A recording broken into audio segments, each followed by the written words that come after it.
너희가 쓴 문제에 대하여 말하면 남자가 여자를 가까이 아니함이 좋으나 음행을 피하기 위하여 남자마다 자기 아내를 두고 여자마다 자기 남편을 두라. 남편은 그 아내에 대한 의무를 다하고 아내도 그 남편에게 그렇게 할지라.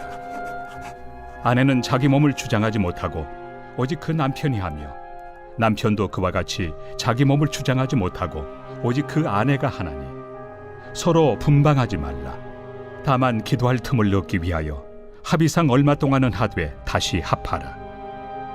이는 너희가 절제 못함으로 말미암아 사탄이 너희를 시험하지 못하게 하려 함이라.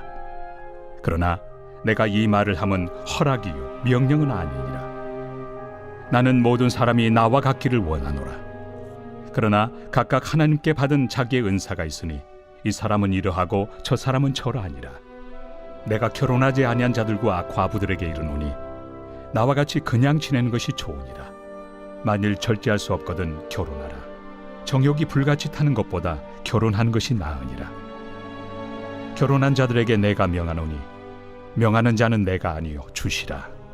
여자는 남편에게서 갈라서지 말고 만일 갈라섰으면 그대로 지내든지 다시 그 남편과 화합하든지 하라. 남편도 아내를 버리지 말라. 그 나머지 사람들에게 내가 말하노니 이는 주의 명령이 아니라. 만일 어떤 형제에게 믿지 아니하는 아내가 있어 남편과 함께 살기를 좋아하거든 그를 버리지 말며, 어떤 여자에게 믿지 아니하는 남편이 있어 아내와 함께 살기를 좋아하거든 그 남편을 버리지 말라. 믿지 아니하는 남편이 아내로 말미암아 거룩하게 되고 믿지 아니하는 아내가 남편으로 말미암아 거룩하게 되나니 그렇지 아니하면 너희 자녀도 깨끗하지 못하니라. 그러나 이제 거룩하니라. 혹 믿지 아니하는 자가 갈리거든 갈리게 하라. 형제나 자매나 이런 일에 구애될 것이 없느니라.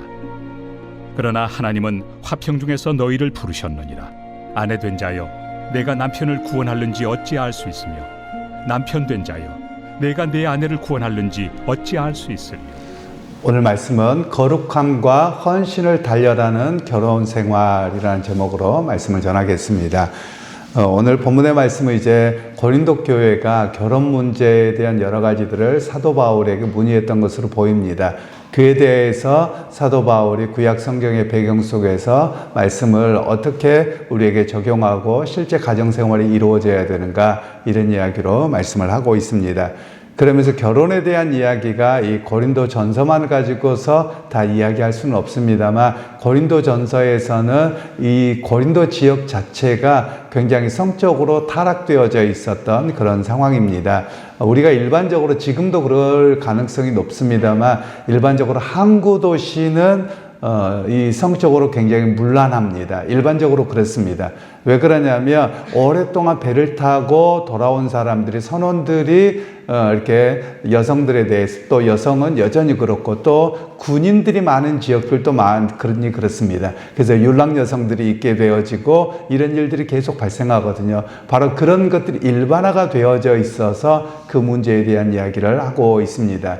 실제로 제가 에베소라고 하는 지역을 가봤더니 고린도 지역도 비슷하긴 하겠습니다만 최초의 간판이라는 게 있습니다. 그래서 간판이라는 게 뭔가 하고 찾아보라고 해서 찾아보는데 안 보여요. 그래서 이 고린도 지역에 옛날 돌밖에 안 남아있는데 무슨 간판이 있나 발밑을 보라 그랬더니 발밑에 간판처럼 표시가 있는 겁니다. 그래서 그냥 이렇게 쓴 게 아니라 다 새겨가지고 한 것인데요. 거기에 방향 표시가 되어 있습니다. 이쪽으로 오라고. 그래서 이게 뭔 표시냐 그랬더니 사창가가 여기여서 이리 오십시오 라고 하는 그런 최초의 간판이었다고 그렇게 이야기를 합니다. 그래서 이 에베소라고 하는 지역도 그렇고 고린도라고 하는 지역도 그렇고 이런 과거의 도시들은 전부 다 해안을 중심으로 발달되어져 있고 이 지역들이 성적으로 문란하게 되어져 있던 이런 모습입니다. 그러니까 성적으로 문란한 곳에 있으면 자연스럽게 그게 무슨 크게 문제가 되는가라고 해서 되어져 있는 그런 윤리의식이 제대로 갖추어져 있지 않는 그런 사회가 일반화가 되어 가고 있는 것입니다. 바로 그런 상황 속에서 사도 바울은 너희에게 가정이 얼마나 중요하며 또 만일 너희가 결혼하지 아니하고 산다면 또는 이혼을 했거나 여러 가지 상황이 주어진다면 이렇게 하는 것이 옳은 일이다 라고 이야기를 하고 있는 내용입니다. 그러니까 그 본문에 대한 배경이 없이 그냥 이 본문만을 읽으면 결혼하는 것이 안 하는 게 좋다. 무조건 홀로 살아야 된다. 이렇게 이해하기가 쉬운 것이죠. 그러나 창세기에서는 하나님께서 아내와 여자와 남자와 여자를 만드시고 서로 하나 되는 것이 하나님 보시기에 좋았다. 이렇게 되어져 있기 때문에 성경 전체적으로 보면 결혼이라고 하는 것은 하나님의 창조성에서 우리에게 하나가 되어져가는 그런 아름다움으로 이야기를 하고 있습니다. 그러나 이 고린도전서는 그 지역의 특수한 상황 속에서 사람들이 성적으로 굉장히 문란한 이런 상황에서 홀로 지내는 것이 옳은 일이다라고 이야기를 하고 있는 내용들입니다. 그러면서 이때 당시에 사람들이 이 지역에서 가지고 있는 사고방식이 뭐냐면 자유하다라고 하니까 육체의 쾌락과 방종으로 나가는 그런 모습이 되었던 것입니다.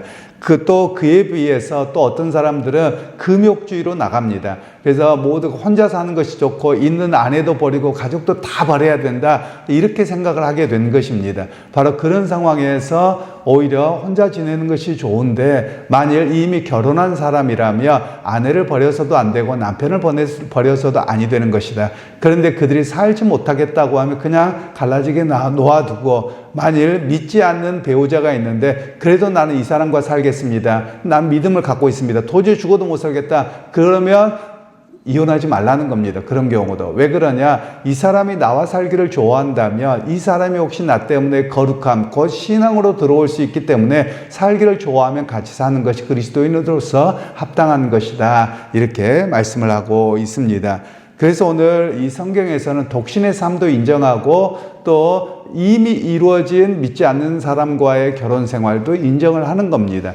물론 이 당시에는 어떤 사람들이 있었냐면 저 사람이 예수를 안 믿는 겁니다. 배우자가. 그러니까 영적으로 타락되어져서 내가 영적으로 거룩함에 문제가 생긴다. 이렇게 해서 이 사람을 버리는 것이 합당하지 않느냐. 이런 모습이 있었던 겁니다. 그리고 당시에 모든 종교가 그렇습니다만 거룩에 대한 이해를 할 때 부부관계를 갖는 것을 거룩하지 못하다 이런 생각을 갖고 있었던 겁니다. 그러니까 독신으로 혼자서 어디를 살아가야지 내가 거룩하게 되는 거지 그렇지 않으면 이건 문제가 된다 이런 의식들이 많이 있었던 겁니다. 그래서 그것에 대해서 올바르지 아니하고 부부관계 안에서 거룩함을 이루어가고 하나님의 뜻을 이루어가는 것이 합당하다 이렇게 말씀하고 계시는 것입니다. 그래서 결혼관계는 어찌 보면 실제적인 문제이지요. 실제적인 문제 속에서 어떻게 이해할 것이냐 그런 내용들을 여러 사례들을 통해서 이야기를 하고 있는 겁니다. 그러니까 물론 가장 좋은 것은 양쪽 다 믿음 생활을 하면서 하나님을 향한 그 거룩함과 그리스도 안에서의 믿음으로 살아가는 것이 가장 아름다운 일이겠지만 그렇지 않게 되어졌을 때 어떻게 해야 되느냐 이런 이야기를 하고 있는 겁니다. 물론 이것의 기본은 무엇이냐면 그리스도를 닮아가고 복음을 위한 삶이 기본이 되어져 있는 상황에서 이야기를 하는 겁니다. 그러나 이 고린도 교회는 여러 가지 그 당시의 문화적인 배경과 이런 그들의 생활 습성 때문에 생겨진 문제를 구체적으로 하나하나 열거하면서 이건 이렇게 처리하고 저건 저렇게 처리하고 이렇게 이야기를 하고 계시는 겁니다. 그러면서 오늘 성경에서 말씀하고 있는 것은 가정에서 나의 역할이 무엇이냐라는 것으로 우리는 초점을 맞추어야만 합니다. 즉 가정에서 나의 역할은 오늘 믿는 배우자로 인하여 나의 거룩함이 영향을 미쳐서 내 배우자가 믿지 않는다면 그도 거룩함으로 들어올 수 있도록 해야 된다. 이런 이야기로 결론을 짓고 있지요. 그래서 우리로 하여금 나의 역할은 가정 안에서 제사장이라는 겁니다. 즉 내가 먼저 믿음이 있고 믿음의 깊이가 있다면 내가 그리스도인으로서 하나님을 경외하는 사람으로서 말씀을 기초를 따라 살아가는 그 모습이 내 가정의 배우자와 자녀들에게 또 친지들에게 영향을 미쳐가야 되는 것이 바른 기독교적인 가치관이요 믿음의 모습으로 이야기를 하고 있는 것입니다. 제가 종종 이야기를 합니다만 그 가족 간에 문제가 생기잖아요. 대체적으로 보면 재산권에 대한 문제가 생깁니다. 가정 안에서 부모님이 돌아가시면 재산권에 문제가 생길 때 욕심을 부리는 사람들이 꼭 있기 마련입니다. 물론 예수 믿는 사람도 그렇다라고 할 수 있겠는데요. 일반적으로 참다운 기독교적 신앙을 가진 사람은 어떻게 하느냐? 양보하라는 겁니다. 버리라는 겁니다. 누가 욕심을 많이 부리면 줘버리라는 거예요. 나는 그리스도를 의지하고 살겠다. 이런 모습으로 우리가 있어야 되는 것으로 말씀하고 계시는 겁니다. 그러니까 가정이라고 하는 것은 일차적으로는 단 부부 둘이 가정의 가장 기본입니다. 그러나 그것이 확장되면 자녀들, 그리고 그것이 확장되면 부모, 이렇게까지 해서 좀 넓어지거든요. 그래서 이 가정의 원리 속에서의 가장 중요한 것은 내가 그리스도를 경외함으로 나의 거룩함, 내가 그리스도를 향한 그 신앙이 영향을 미쳐가야 되는 것으로 이야기를 합니다. 그래서 이 가정에서의 모습은 실질적으로 양보하고 내가 마음에 무엇을 두고 사느냐, 이런 것으로 비춰지는 것이거든요. 그래서 그런 훈련들이 끊임없이 있어야 되므로 이야기를 하고 있습니다.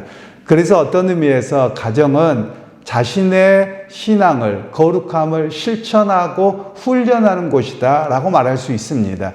우리는 가정에서는 쉽게 무너집니다. 또 내가 편한 곳에 가면 신앙의 모습이 쉽게 무너지는 것이거든요. 그런데 우리의 소명이 더 어디에 있느냐? 우리는 소명 그러면 교회에서 봉사하는 것, 또는 조금 더 신앙에 대한 이해가 깊은 사람들은 내 직장과 삶의 자리에서 실천하는 것, 이렇게 이해를 합니다. 그런데 가정 가면 이렇게 다 무너져 버리거든요. 그런데 어찌 보면 가장 일차적인, 가장 기본적인 내 신앙의 실천의 장소는 가정입니다. 그리고 내 배우자입니다. 바로 그런 모습도 부모님이고 자녀들입니다. 이걸 우리에게 이야기하고 계시는 내용이죠. 결국은 우리가 거룩함, 헌신, 이런 것들이 가장 기초가 되어줘야 되는 것은 가정입니다. 그런 의미에서 우리가 가정에 내가 제사장이요, 또 가정을 섬기는 봉사자요 라는 것을 우리가 이해할 필요가 있다라는 것이지요. 우리가 믿음 생활하면서 이 가정에 대한 이해가 성경에 기초하기보다는 일반적으로 내가 너를 좋아하고 너가 나를 좋아하고, 또는 부모가 결혼하라고 해서 여기에서 출발을 합니다. 그렇다 보니까 이 감정적인 것들을 너무 많이 다루고 있거든요. 감정적인 것 때문에 갈등이 너무 많이 일어나는 겁니다. 오늘 우리가 기억해야 될 것은 신앙생활하면서 하나님이 내게 이 가정을 주었다며 이 가정 안에서 내가 어떻게 거룩함을 실천하고 내가 어떻게 그리스도를 닮아가는 모습을 훈련하고 섬길 것인가, 이런 모습으로 바라보는 것이 바른 가정생활임을 우리에게 말씀하고 계시는 겁니다. 그러기에 여러분, 오늘 우리 각자의 가정들의 상황이 여러 가지로 다를 겁니다. 어떤 가정은 그냥 별일이 없을 수도 있고, 또 어떤 가정은 또 남편의 문제로, 또는 아내의 문제로, 때로는 부모님의 문제로, 자녀의 문제로, 형제의 문제로 여러 가지 요소들이 다 다를 것입니다. 그러나 원칙은 하나입니다. 하나님이 나를 이 가정에 있게 하시는 것은 나로 하여금 이 가정을 헌신하고 섬겨서 거룩함에 이르도록 이끄셨다라는 것이 가장 중요한 원리입니다. 그러기에 여러분, 오늘 여러분의 신앙이 가정에서도 증명되어지기를 바랍니다. 그리고 가정 안에서 여러분들이 내가 예수를 믿기에 더 섬기고 더 봉사하는 그런 제사장의 사명도 감당하는 여러분 모두가 되시기를 주님의 이름으로 축원합니다. 하나님, 오늘 또 우리에게 은혜 베풀어 주셔서 가정에 대한 바른 이해를 갖게 하시고, 또 여러 가지 문제들이 생길 때마다 그리스도를 바라보고 말씀을 기초로 해서 헌신하고 섬기는 자리가 가정이요, 또 그것이 확장되어서 교회와 그리고 사회인 것을 알게 됩니다. 하나님, 우리로 하여금 바른 믿음 생활하게 하시고 주어진 가정에 최선을 다함으로 또 하나님의 거룩한 백성으로 서게 하여 주옵소서. 예수님의 이름으로 기도하옵나이다. 아멘.